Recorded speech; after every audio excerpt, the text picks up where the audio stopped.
Good morning and welcome to Second Breakfast. Today we're going to continue where we left off last week and talk about what happens next. Now you've requested an evaluation for special education. What should you expect? Well, the first thing that will happen is within 10 days of that request, the district will hold what's called a read or review of existing evaluation data. And so what they'll do is they'll pull together all the information they have on your student from the classroom, from standardized assessments, from any outside evaluations you've had done that you've brought to the team, and input and feedback from you. And they'll put together what will become an evaluation plan. Thus, it is called the read. And so in that read, you will sort of determine what eligibility areas that you'll be looking at. And there are 13, I believe, in the state of Michigan. Most common eligibility area is a specific learning disability. So if your child is struggling in reading or math or writing, etc., they might be looking at those areas to determine if they have a specific learning disability, or if your student has ADHD or some other health condition, they might be looking at otherwise health impaired.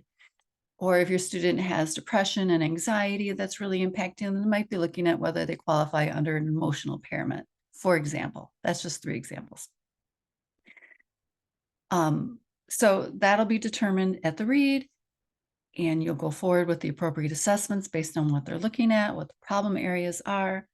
And once that read is signed, once you've given your consent through your signature to that evaluation plan, they have 30 school days to conduct that evaluation.